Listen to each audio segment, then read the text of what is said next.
everyone. My name is Maddie Wilcox. I work for Lewis Conservation District. See a few folks that we've worked with, so that's awesome.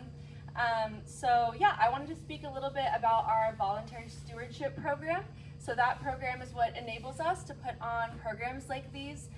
One of the goals of that is agricultural viability.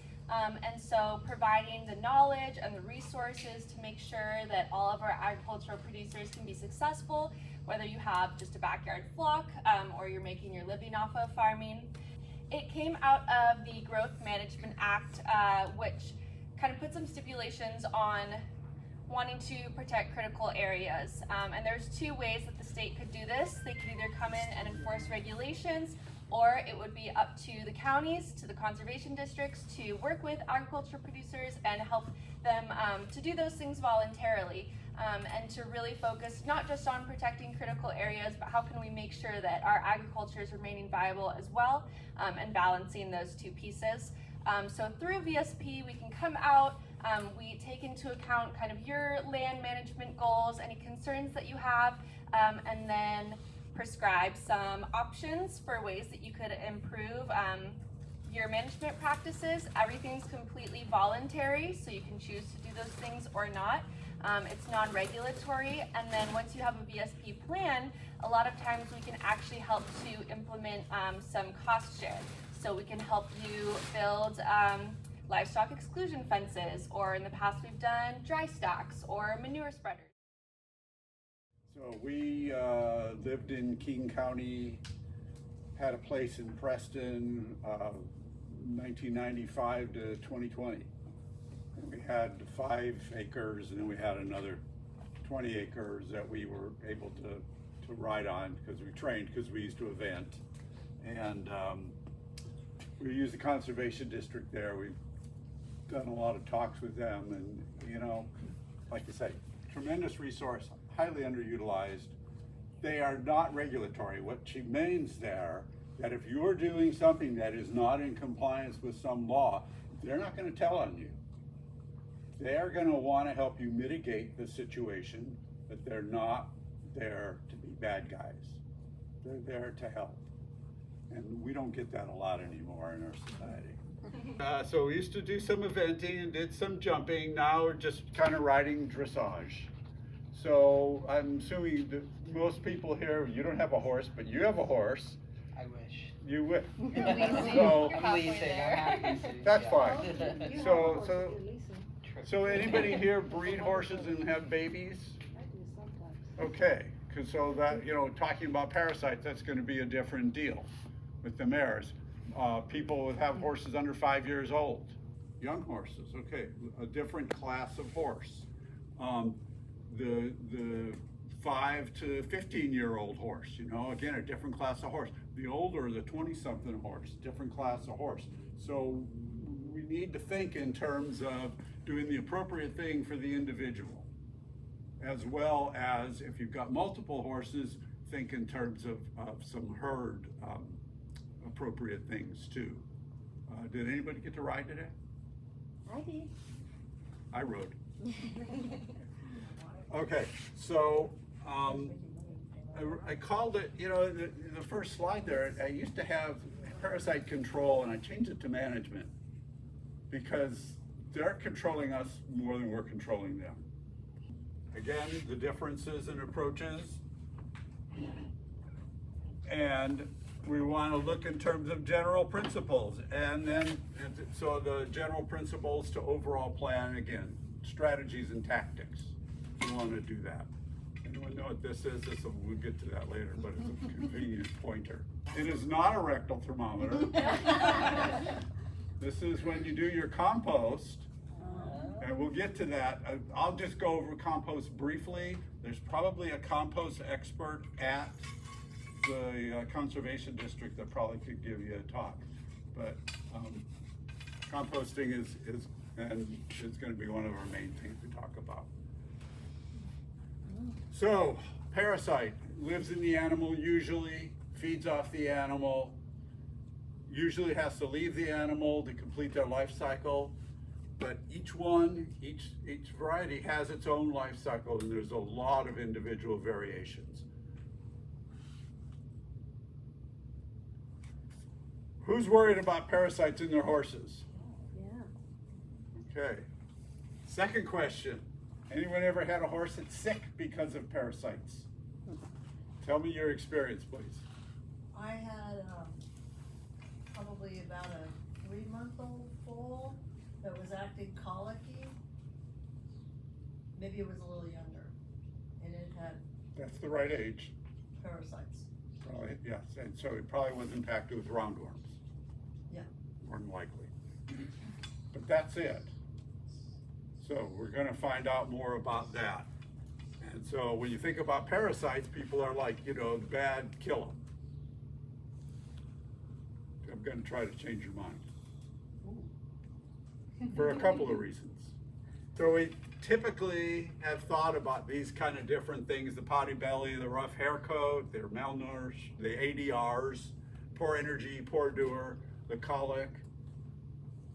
Usually the ones that we can sometimes see is this colic one, like the baby, or we'll get a funny situation with adult horses with small strongyles, where they can get a synchronous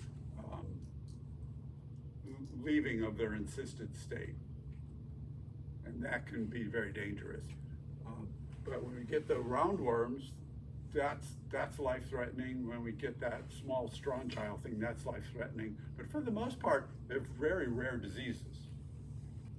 So we think of things like this, so the underperformance, loss of condition, they're not feed inefficiency, and you know, so it's susceptible to secondary diseases. Just the dull hair coat was also, that could be clinical or subclinical. So the principles is, first off, can we measure the parasite load in a horse? Why not? Because you can't see them, And that is right. We cannot, for the most part, do that. What does a fecal egg count tell us? Does anybody here run fecal egg counts? A couple, 3 people. Of course, the vet does, because he knows why. So a lot of people aren't running them. We're going to talk a little bit about fecal egg counts later, and how to collect the feces and why you kind of want to do it, and why maybe you don't have to do it after you know what's going on with your horses. And then sometimes we'll run a secondary fecal egg count to see if whatever product we gave actually had any effect. And if it had an effect, how long did it have an effect? So we have this common misconception, all parasites are bad, we need to eradicate. So and we always think, well, we just gotta worm them. I mean, in the old days, and it's not that old, some of these, like even the veterinarians that come out, oh, I'm gonna sell you the wellness plan. So it includes vaccination, and they give you a half a dozen worming products to just kind of use indiscriminately. Yeah, so that's something we want to do. So we need to think sustainably. Again, that's kind of a conservation district thing. Is like, we're crapping everything up. You know, crap can be a beneficial thing used properly, but used improperly, it's not. So we just want to optimize what we've got in the health. So all horses have parasites, 10 to hundreds of thousands in every horse. Ooh. Now, how do we know that? You gotta basically kill the horse and look at the bowel. So I've got the samples back there in the box, and one of them is just a piece of tissue. And it's just a piece of tissue because that's where the encysted strongyles would be. So the vast majority are just hanging out there. They're not doing anything. We can't detect them. They're not causing any problems. They're not really eating anything. They're just there. They don't produce eggs, so there's nothing on the fecal egg count, and they can stay like that for months to years. And that's where we can get a bad disease, a really bad colic, if a whole bunch of them decide to hatch out at one time and they overwhelm the horse. Luckily, it's very rare. It hardly ever happens, especially in the United States. So we want to risk any possibility of the disease, and we want to delay the development. This is kind of a joke one, because every deworming product, and I'll sometimes say deworming and sometimes worming, every single one of those labels is out of date and is wrong. So you cannot go by those, you cannot trust them. You also don't know about resistance in your individual horses in your individual location. Does anybody see these lines look funky? They're not funky. They are straight and parallel. So there's a big difference. I'll have illusions, because illusions say that what our eyes see and what our brain interprets can be two entirely different things. And that's why we like science, because science takes things that are confusing and tries to take our biases and our misinterpretations out. And we happen to live in an era where science is in trouble. But we're here to say it shouldn't be in trouble.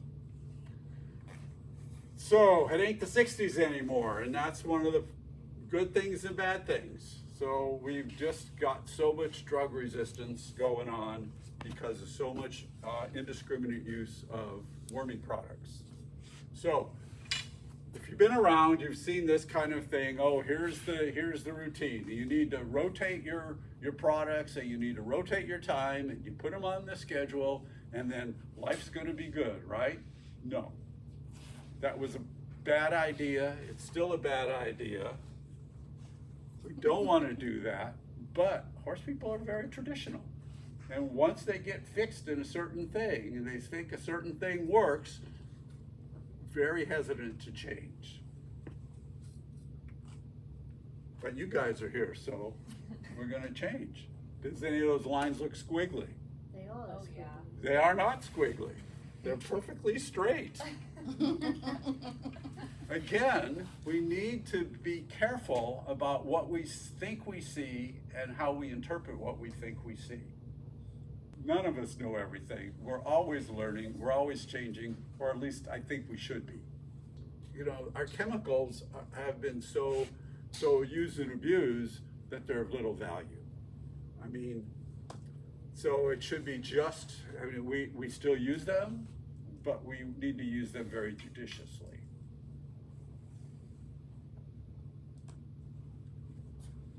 So we're into a world of naturalness, and if you're on Facebook, you're constantly being bombarded by all these miracle cures for you name it, whatever the disease, whatever the problem. I got something that's going to fix it for you. So actually, a lot of the natural, so-called herbal things, and I have the word natural there in the little things, because what does natural mean? You know, natural means everything and nothing. It's whatever you define it as. You go into the natural food store and everything is in these bottles and things on the wall and pills and stuff. Like, what's natural about that? It's an advertising term. And as far as like food safety and stuff, there is no definition for that. If you want to put it on something, as soon as I see that, the natural horsemanship, the natural whatever, to me, it always sends up a red flag of they're trying to sell something because they really don't know what they're doing.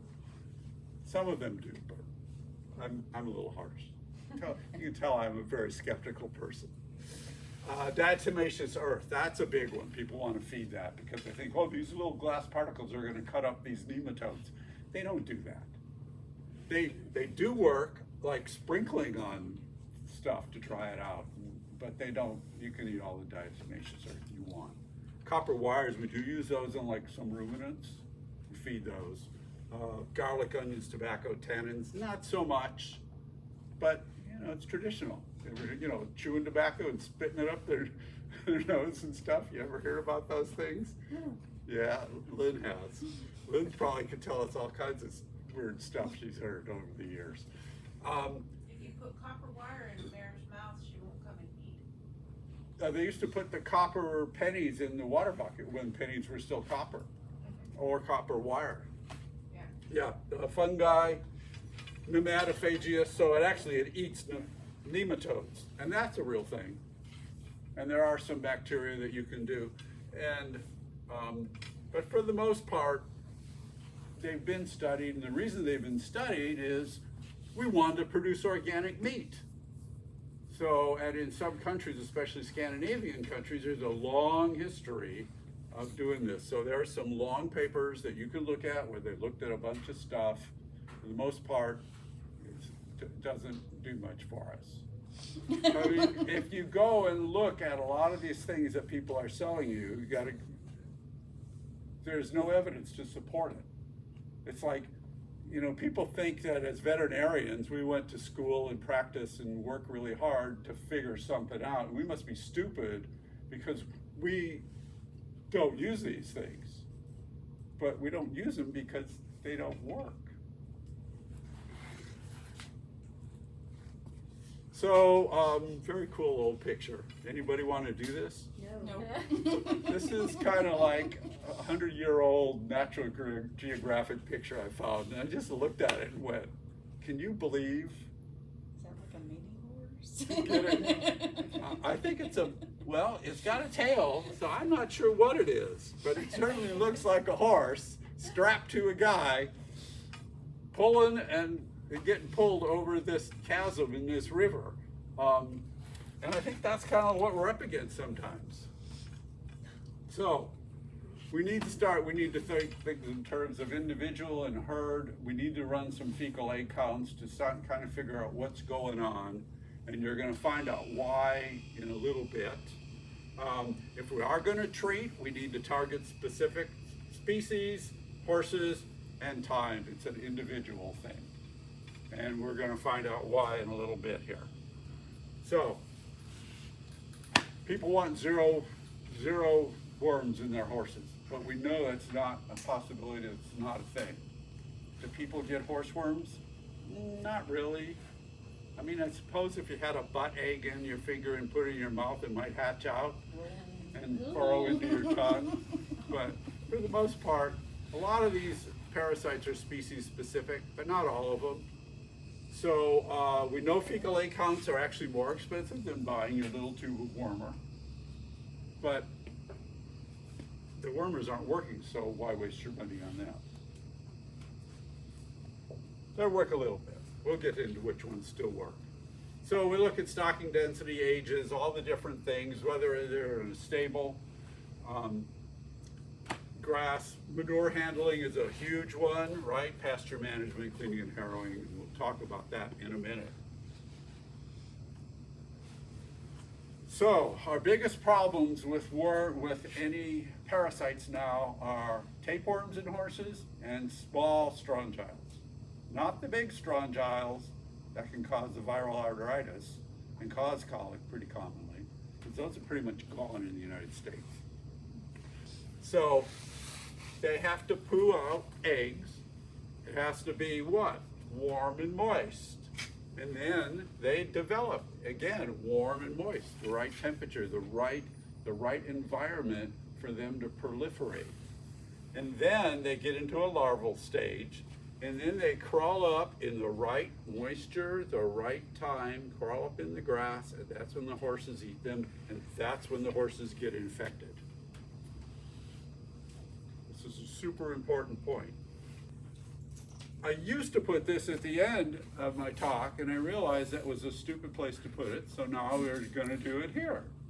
So we got 4 different places here. We got the grassy, we got the desert, we got the stall that somebody missed cleaning today, and we got a muddy paddock.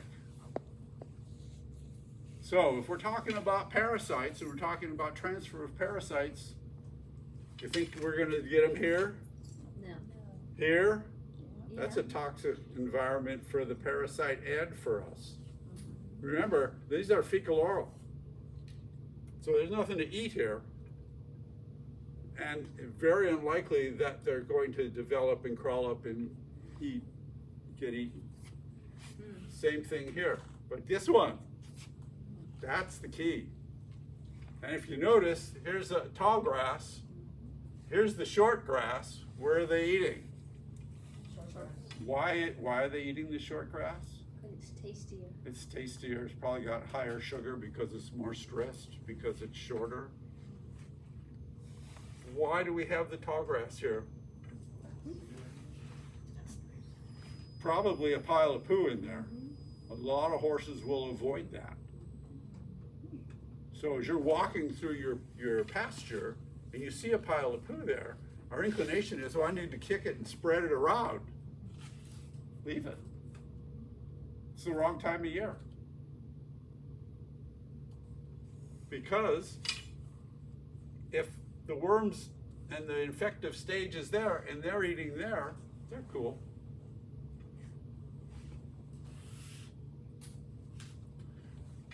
Again, small strongyles. And so we look at that. So the eggs are in the feces. They get to the different stages in the feces. And here they migrate onto the moist grass. Third stage, that's where they get infected. And they get infected and then they develop into tissue cysts.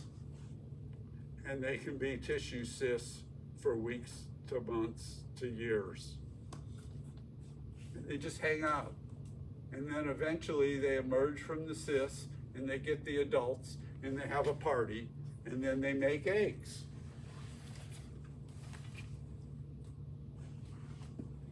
So, pre-patent period is the time from when they get infected to when we can see eggs. So you had a problem with your baby on roundworms, but if you had done a fecal on that baby, you would have not seen any eggs. Because all those roundworms were hatching out and they weren't mature enough to be producing eggs. So the baby gets a colic and dies or has to go to surgery, and it's a tough surgery, I guess, to clean out because there's so many worms in there, they occlude the whole intestine. Not a single egg. Too young. So, and then, like I say, they can be there for years, and they ain't doing anyone any problem. So this is, remember I told you about that piece of bowel? So how do we measure? It's tough, because basically you have to kill the horse and look at the bowel. So it doesn't get done very often. And then as far as you seeing the little red, and they're not necessarily red, but the little worms in the feces, you probably won't see them. They're really small. They're tiny little things.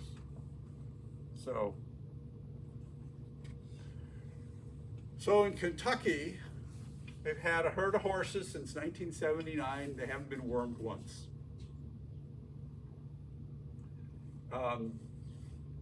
In 22, they did this year-long study. They found all these things: the no difference in the shedding, the no increase in shedding, in foaling, that's in the mares. The male foals shed more than the fillies for some reason, and no incidence of parasitic disease. So we're all freaked out about worms in our horses, but maybe we shouldn't be. That's the disconnect. Okay, fecal egg counts, they don't correlate to parasite load. So let's say you've got 1,000 eggs per gram and you got 0. Can I tell you how many? I can't. I don't know how many parasites your horse has. So, you know, if you rerun the test, you get the same numbers. Well, there's variation because, well, here we got some numbers down here. So let's say we got 30 pounds of feces, and it's 450 grams per pound, right? So that's how many grams we've got, 13,000. And then we go, let's say we have a fecal egg count of 200 times the number of grams in 30 pounds, and it gives us about a quarter, 2,700,000 eggs in a day. And then if we go at 90 days, 3 months, we have 250 million eggs being passed. So if you're keeping them on the pasture and you have this very low level of shedding, we probably wouldn't even worm a horse at that low level. Not that we may even be able to stop it. And now this is, I'm sort of just assuming this is not a really true thing, because I'm saying, well, what if they're on the pasture 24 hours, 7 days a week during this time? So, got 250 million eggs produced. I mean, think about pollination, think about the cottonwood trees, think about the number of seeds that your plants produce versus how many actually become, oak trees, acorns and oak trees, or whatever analogy you want to use. So a typical horse can have a lot of worms, and it puts out a lot of eggs. Just a thing. And then, so we look at the numbers and go like, but there's an uneven distribution. So that a small percentage of the parasites are in the horse. Most of them are on the pasture. They're the eggs. So, which one are we better at controlling and managing?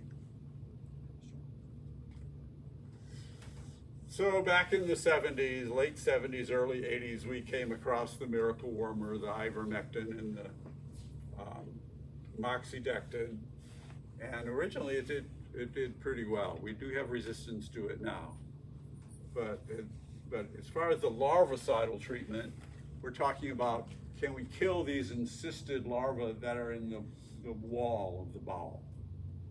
And these are the two things. This 5-day double dose fenbendazole, the power pack, don't waste your time. We pretty much know it's not going to work for you.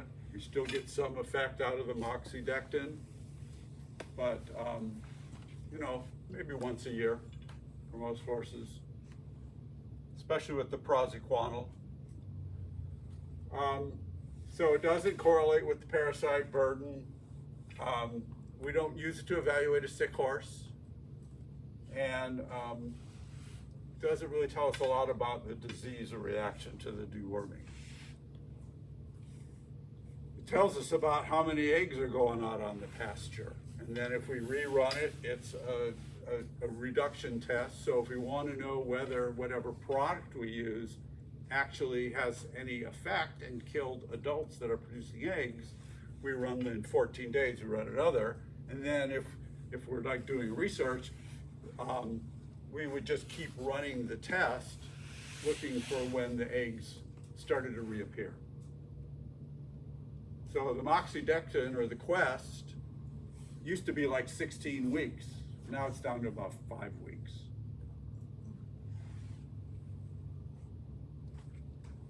So we're all going to start running some fecal samples. You don't have to run a ton of them, but you should start running them, and you'll find out why in a minute. So you want to collect it fresh. You want to push all the air out of the bag. You want to have it tested right away, or put it in the refrigerator, but don't freeze it, because the freezing will destroy the eggs. And we want to get it processed. So if it's in an anaerobic place where there's no air, it'll last a while. So the veterinarians will usually run it. They'll send it off to the lab, or they'll do it in-house. You can send it off to the Waddle, the Disease Diagnostic Laboratory in Pullman. They charge $25 a test and a $10 a session fee. If you have multiple horses, it's not too bad. If you have one horse, it gets a little more pricey. There is a company, and I saw that they do like 6 tests. They run about $21 a test. So you might try that. I haven't used them. I'm assuming they're legitimate. They have mechanized counters now, so that they actually have a computer that looks through these and gives you a number. We'd like to get a number that's an eggs per gram thing, so you have some idea of what's going on. If they just say high, low, or medium, that's kind of not so great. The refugia, it's a term you're probably never going to see again. These are the parasites that are in refuge, that they are still susceptible. Remember I told you that all the labels are wrong now? Because they're not required to update labels, right? And so The refugio would be, and this is probably more important, I'm thinking, in the cattle industry than it is in the horse industry. Since usually if you're running cattle, everything's a herd. Horses, it's a lot of individual stuff. So, we think in terms of, well, we want to keep these worms around that we can still treat. So we don't have just resistant worms. So that we have some manner of control. So again, sustainability, balanced treatment. But this is the one. Most horses don't need to be treated most of the time. And over the decades, nobody's paid attention to that because the parasite dewormers are over the counter. And you can just go buy them and use them as much as you want. In Scandinavian countries, they are actually controlled and you have to get them through your veterinarian. So mutualism. So are parasites that bad or can we get along with them? You know, what do we got living inside us? Why? How could we digest food? We got the microbiome. We got all kinds of stuff going on. Probably half our feces is dead microbiome stuff. We wouldn't exist without it.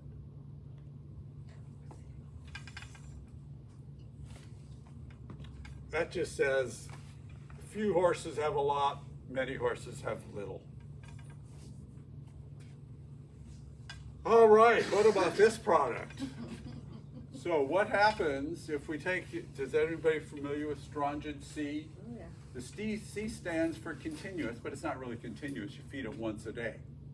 So what happens if you miss a day? Well, you don't get the benefit, but what's the recipe for building resistance? It's long-term exposure to something.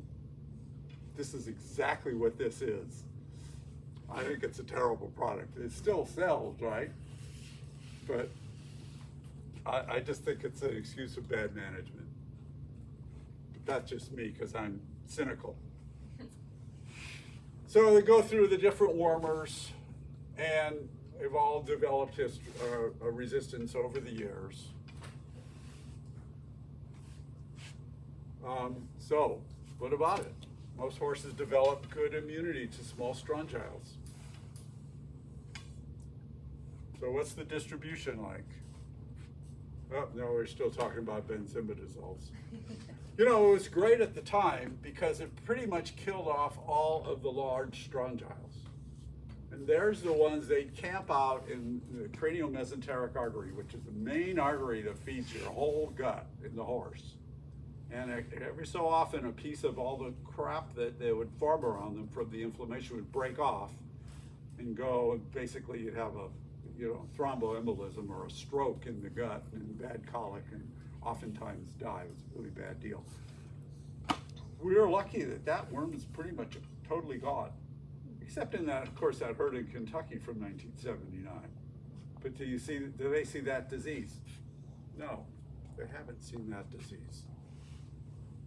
So it's a rare thing. So back in the 80s, we got all these small strongyles. You know what? When we lost the other ones, some of the other minor species kind of took over and filled the void.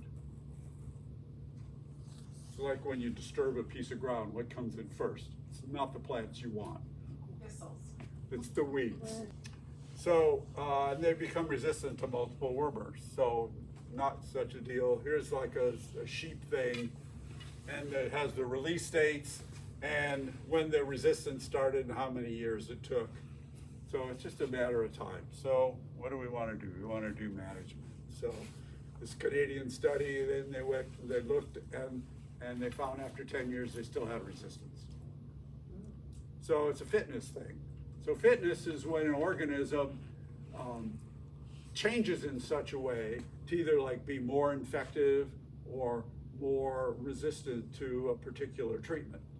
And sometimes there's a cost for the fitness and sometimes there's not.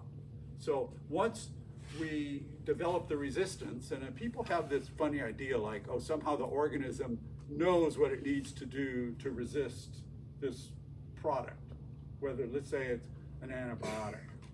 That's not how it works. What it is we kill off the ones that are highly susceptible, and the ones that are left are not susceptible. So we've chosen those.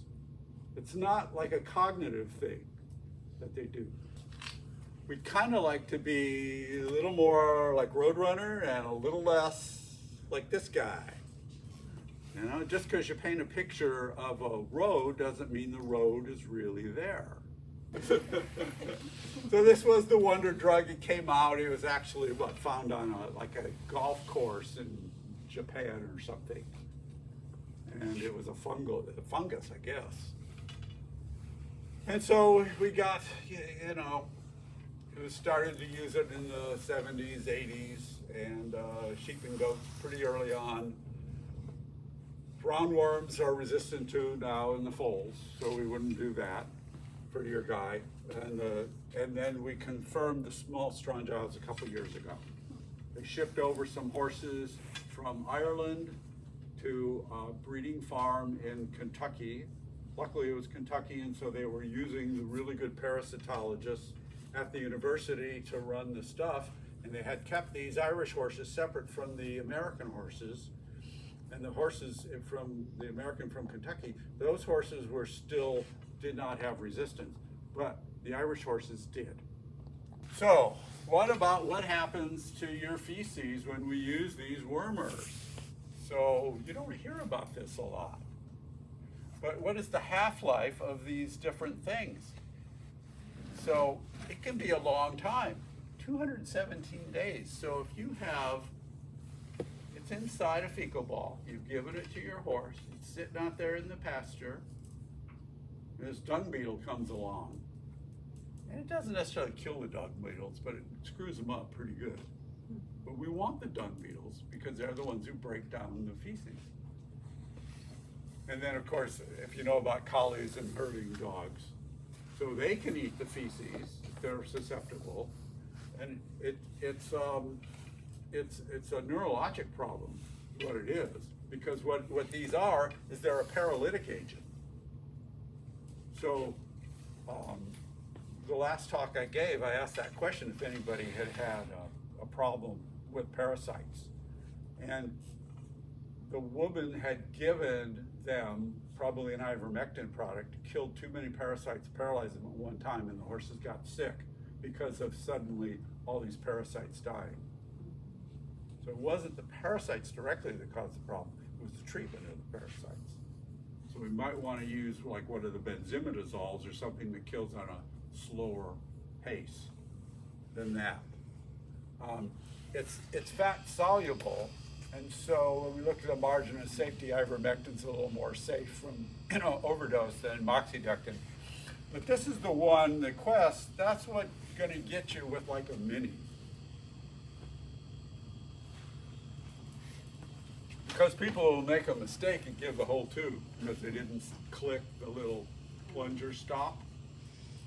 So if you have a 250-pound mini and you give them a 12, or I'm not sure how much Quest is labeled for now, it's labeled for like 12 or 1,400 pounds, you've exceeded that. The other thing is it's highly fat soluble. So if you have like a really skinny horse, you need to be careful with the dosing too. To have a fat horse, you're not too bad. Still something that we use, and the recommendation is going to be to, probably use it once a year, maybe twice a year. So again, same thing: management, correct drug, parasite, time. What we want to really do is, and this is the fecal egg, we want to identify these persistent shedders.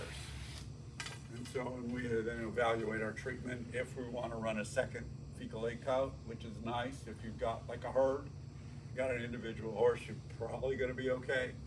And then the young stock, because they're a different class.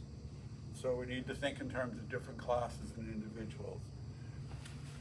This is the large strongyle, and it's the one that camps out here, right at that main artery that feeds the whole GI tract. It gets a lot of inflammation, gets a lot of granulation tissue, a piece will break off and occlude an artery to the gut, and now you got dead bowel, and you got a peritonitis, and you've got a really serious situation. we don't even see it anymore.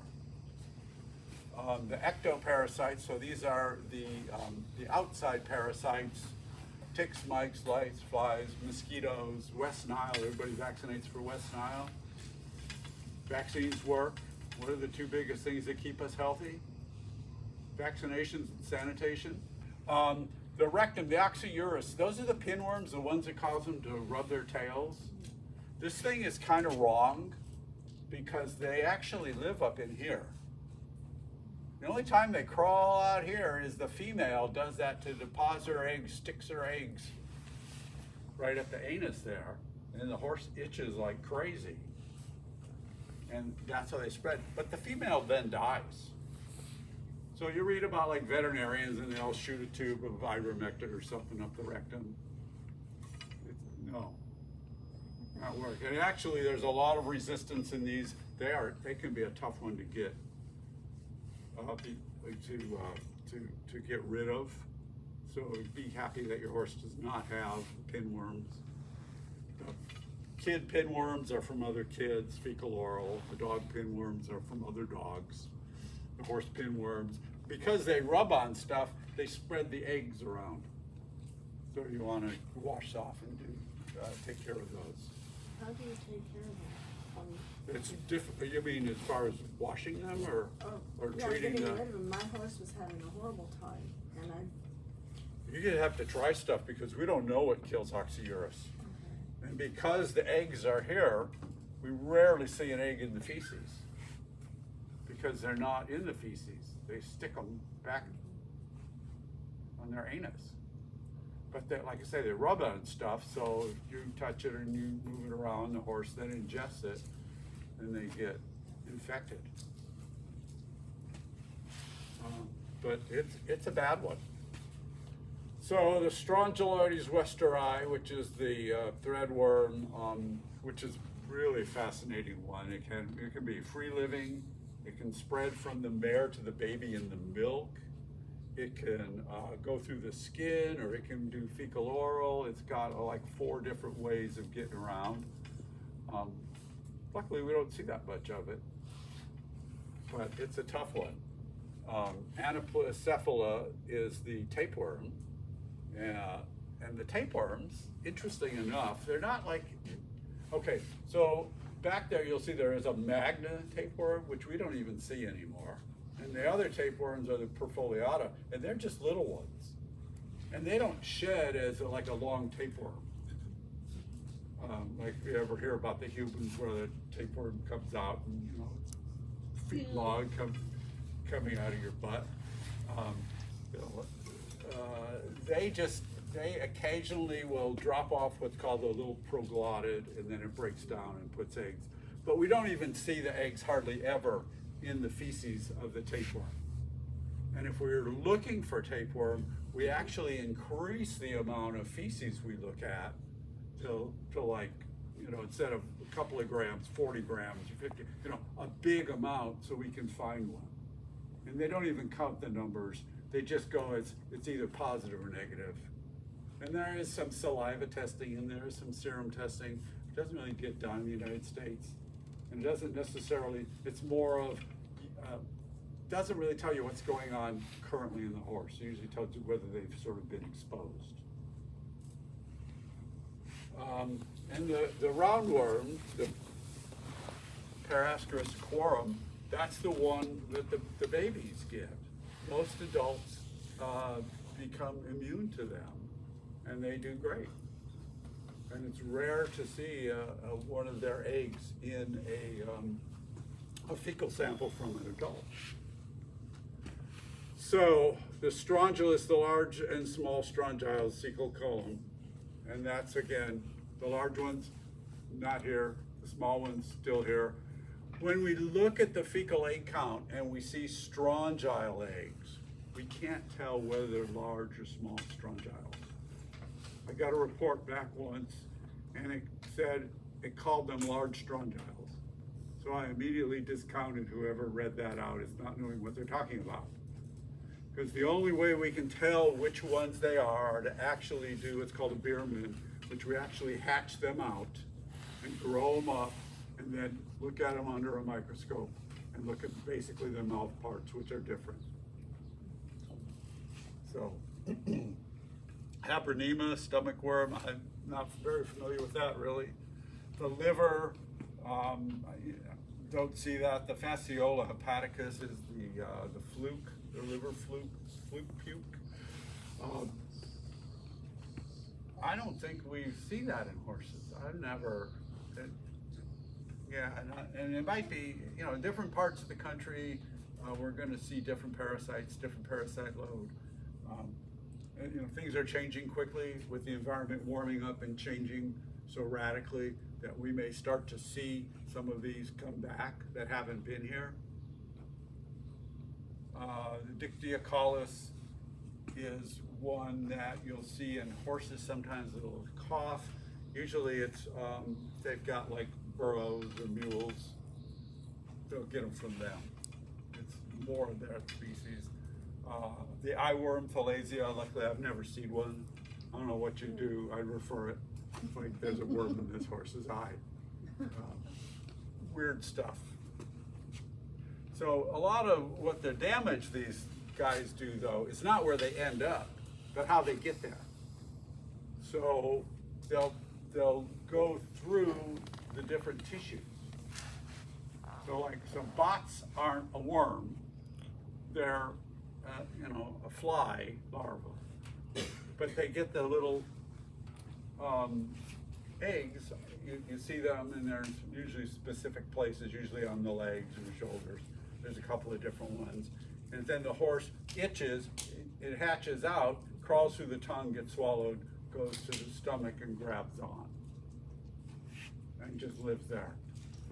And the interesting thing is they're regularly seen when people do looking down there looking for ulcers in the stomach of the horse, but they rarely cause any problem. You'd think they would, but you think a lot of things. They may not be true. So, you know, if we're gonna treat and we have a high shedder, and we'll get to that differentiation of the high and the low shedders, we only want to do it when we're worried about the shedding. We're worried about the pasture. Again, most of the infective things are on the pasture, not in the horse. So we do a baseline system, and then we do a second. We do a sort basically of the high shedders and the low shedders. And the low shedders maybe get treated once, maybe twice a year. The high shedders maybe get treated more often or paid attention to. So I came across this. I thought this was interesting. This is sort of a computer-generated thing. And what they did is they went back and they looked at the moisture and the temperature. And these are 6 different, they're actually cities, but I just put the states here just to kind of give us an overview. And no, I don't have one for Chehalis. But we look at the black line as the average, the dotteds are the high and the low.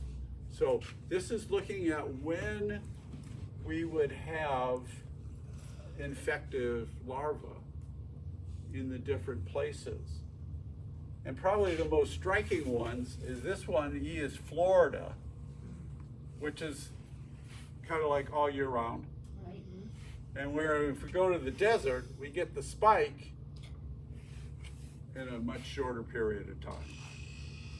Again, that picture of we've got the desert, we've got the moisture, we've got all those different things. So your environment is important for the transfer. So again, we've got the mature horses. We want to target the strongyles and the tapeworms, and 1 to 2 a year. And they did a cutoff, you know, people have different cutoffs. The 500 eggs a gram. You know, when I did that little numbers game, I worked at 200 eggs per gram. So they can put out a lot of eggs really fast. And we'll do some additional. A PPID horse, what we also call Cushing's disease, where they fail to shed out, where they have the pituitary adenoma, and it screws up their system, and they have excess cortisol, which is immunosuppressive, and they might need more care and more product, and just paying attention to that. The foals. So we can look at the strongyles and the ascarids, but like I say, it's the pre-patent period, so we may not see them. So we just automatically are going to worm these guys. And because they haven't developed their natural resistance yet, some of their worm counts can be super high, or the egg counts, I should say. And it's just a normal part of them developing their immune system. And then we do this is where the 2 and the 5 months, the benzimidazole, or possibly pyrantel. It's hard to know because there's nothing being shed, so you're kind of running blind. We don't want to give them any of the macrocytic lactone. That's the ivermectin of the quest, and can't give it to them surely in the babies. And then as far as, like I said, they can have pretty high egg counts. We don't really worry about that. And then they should decrease as they get more mature. So, non-specific treatment.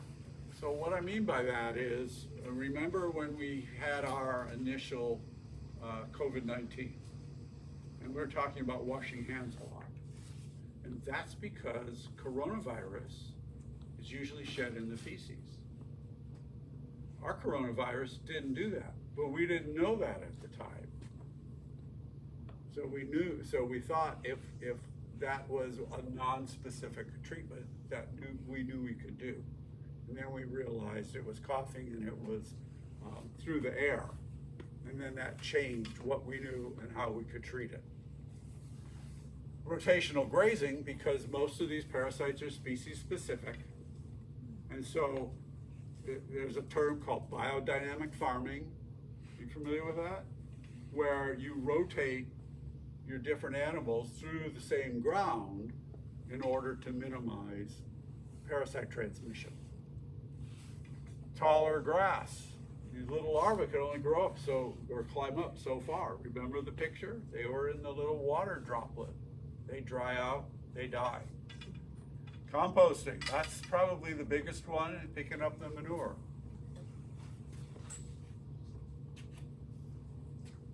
Is it true that the process of composting, that the heat in the manure will kill the? That is why we have our thermometer. But yes, that is exactly why.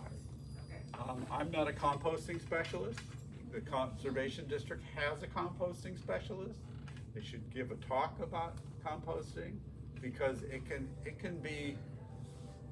composting could be as simple as just taking all your manure and putting it in a pile and just letting it do its thing, to sophisticated blower systems and temperatures and looking at potassium and phosphorus and carbon and nitrogen and balancing things out and adding and moisture levels, or just a pile of poo. Well, then you're generally going to take your pile of poo and spread it on your pasture. Ah, yes. The question is when. Okay. So, clipping, chain harrowing. So remember I talked about, if we walk through the pasture, we see a pile of poo and it's winter, we go like, well, I don't want that pile of poo there. And you kick it. Well, you just spread if there's infected larvae or eggs or whatever. Now you spread it out. So leave it alone. What we want to do is we can do it, if we're going to harrow it, we want to harrow it during the hottest, driest time of the year. Dry those eggs out and kill them off and let the weather do it. We didn't used to be able to do that here very much, but things have certainly changed. It used to be we couldn't even get hay done until the 4th of July. That was the thing. So anyway, this is sort of a quick overview of composting. So we collect it all. And it takes a while for the stuff, remember, to develop. So, I mean, it's nice to clean your stalls and your, did anyone here clean pastures? Actually pick up manure in pastures? A couple of you. Yeah. That's a great thing to do if you can, you know? I had a client and she put hog fuel out in one area. She had kind of this whole area, like as big as we're all here, and her horses like to go pee and poo in it. So they were self-separated. That was great. I should try that. So we do the pile and we mix the manure and shavings 1-to-1, 2-to-1. We want to get the proper moisture, like I say, the sort of the wrung out sponge thing, too wet or too dry, not optimal. Aeration, so you've got a tractor or something, or in the big farms, they'll have like a windrow, and then they'll come through with the tractor and just flip it over and just keep flipping it up and back. But if you've got like a regular pile and you get in there with your tractor and your bucket and you flip it over, you get about 15 minutes of oxygen in it. That's all you get. So it's better than nothing. And it's nice to see the steam come up because it is working. Monitor temperature, 130 to 160 for 3 to 5 days. So they can heat up pretty good. Curing, so after we do the active and then we let it cure for 1 to 2 months. And then if you've got big pieces of stuff, you can separate it out. You know, and I think you guys have a little spreader that you rent out or lease out or something? Yeah, we rent, there's 2 sizes, so yes, that is available. Yeah, so, or, you know, once you've done this curing, you can reuse that material now and use it for bedding. And there's actually cattle operations that pick it up at horse farms, run it all the way through, and then use it for bedding for their guys, you know, and it's good stuff. I just grabbed this, I stole this off the internet. And all these guys did, as you can see, these are just pellets. So they're already aerated on the sides. They stuck some pipes in there, they probably have holes in the pipes. So you get a little oxygen in there. It's not a fancy blower system, but guess what? It's a lot better than nothing. So, we're running our fecal eggs and we look at a horse and it's got no or low eggs. And we know that it's got an 80% probability of still having 0 eggs. Where I practiced, I got a lot of zeros on my fecal egg count because I was down in King County. And it's a Moran fluid area. And they probably had overwormed so much that they actually were successful. And of course, most of the horses were small individual horses. We weren't running, you know, it's kind of too expensive to have like a breeding operation or a lot of horses there. If you run a fecal and you get a number you like, and it should come back as a number, I mean, they should do like a McMaster's or some kind of a real, not just a qualitative, but a quantitative thing. You probably have a pretty good idea of what's going on with your horses. And if you got 1 or 2 or 3 horses and you control their environment, you can just probably run the fecal occasionally to just kind of keep up and probably go down to maybe worm them once a year. And life's probably okay. I mean, I don't think you have to overdo it. So again, the probability is high that they will be low. And when they had a higher count, the probability was that they were going to be higher. So that gets us into an uneven distribution. And like so many things in life, 20% of the horses carry 80% of the parasite load. We need to identify those horses that are doing most of the shedding. Those are the ones that we worry about more as far as seeding or pasture with infective eggs. I mean, I'm just trying to beat you over the head here a little bit. Just to kind of change your mindset. If you had the mindset that you needed to rotate products and that you needed to do them every time the farrier showed up, or however you did it, or what time of year and what was important, and just kind of look at this from a more dispassionate sort of scientific way of saying they're not the worst thing in the world. They probably actually have some benefit for the horses because the parasites in the horses developed together. That's why they're species specific. There's been reports of like people with Crohn's disease that infected themselves with parasites because the parasites have a little bit of immunosuppressive effect, and that helped their Crohn's disease. Weird stuff like that. So are you kind of saying you don't worm it unless you do a fecal sample and then decide to worm? Is that what you're saying? You should do that, yeah. I mean, you still, like I say, you can still do like once a year, maybe in the fall, maybe if, because of with the, something like Quest, so you get the moxidectin and the praziquantel for the tapeworms. We think it still works on tapeworms? We hope it still works. It's the only thing that does. Yeah. That we haven't. Well, they had need to get something else. there was another tapeworm protocol with double dosing and stuff, but Yeah. Yeah, we don't know. We don't know, and we don't know as far as the different parts of the country, the different horses. If your horse has already has been in your house and you've lived there for how many years, and they don't get out and they don't share pastures with other horses. I mean, there's all kinds of factors here of where they can get infected and what they can bring home. The parasites just don't magically fly through the air and infect your horse. It's not like a fly or something.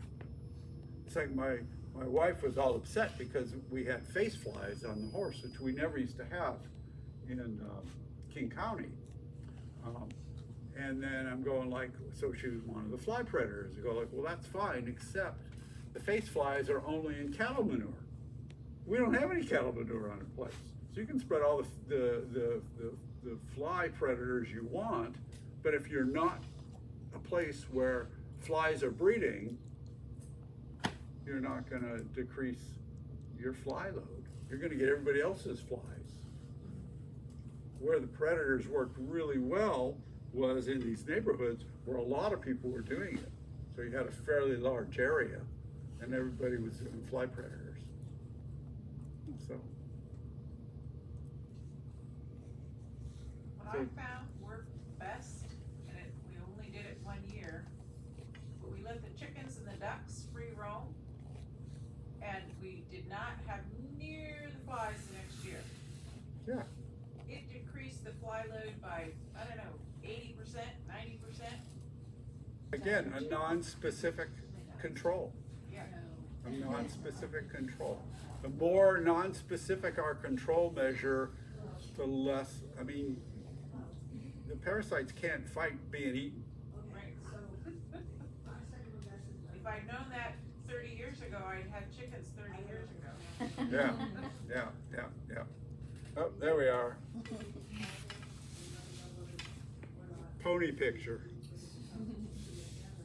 So, did I confuse you? Did I convince you? You think I'm full of Going back to the dung? pinworms and the tail, we've had customers that horses are scratched, rubbing the tail head off. You said you can't, we go back to the pinworms that they lay their eggs. So what would be the prevention or to help that? Or if they've been doing it, what's gonna help with those eggs and those pinworms? That's a problem. Yeah. Because apparently the oxyurus, the pinworms, have got a fair amount of resistance to the products. So they can try the product. And like I say, what happens is the female makes the trek all the way down the anus, deposits the eggs, and then she dies. So it's not like she goes back and gets pregnant again and does it. So it might be depending on the load. I wish I had a good answer for you. Is there I think there's a lot of other reasons why horses rub their tail. Yes. I think pinworms get blamed, and culicoides and a bunch of other things are probably more of a problem than, Yeah. than actual. I think so. When I see it's pinworm, I like to see them rubbing underneath the tail, because it's the anus that's itchy. That's, The tail head. But, so that's the midges, and those, if it's tail head and then the top of the withers on the neck and mane, that's a lot of times, Mhm. midges or culicoides. and I've had horses or geldings or mares that get it, like mares between their teats or geldings in their sheath, and they're rubbing their tail. So it's kind of a referred itch. Yeah. You've seen that too.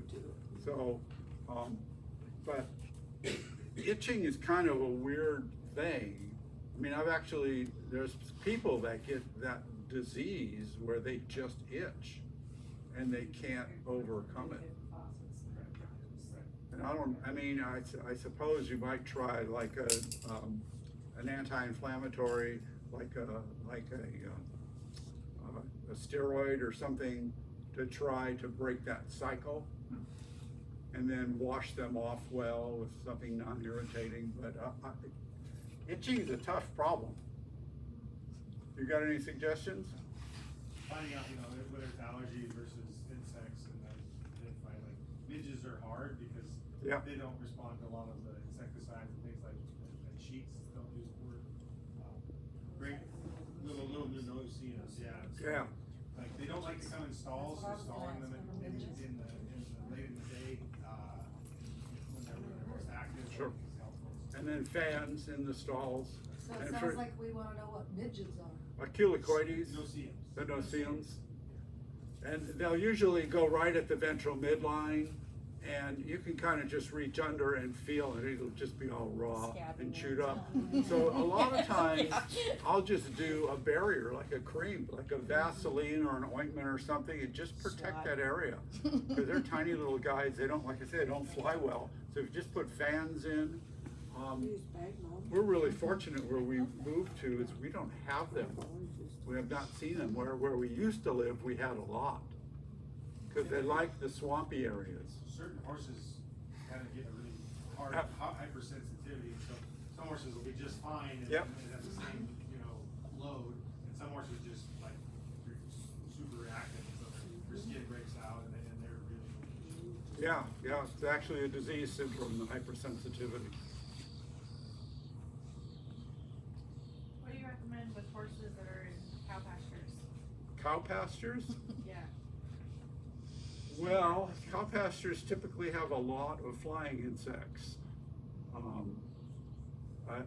You're probably gonna have to do like more physical barrier, like fly sheets and fly masks and things like that to keep them away. They don't share a lot of, cows have cow parasites, they Right. share parasites in horses, so I mean, it can be actually a management strategy if you're rotating cows. Yeah, I'm not worried about the parasites, the internal parasites. I'm more worried about the ectoparasites, the ones that fly in. Like I said, the face flies.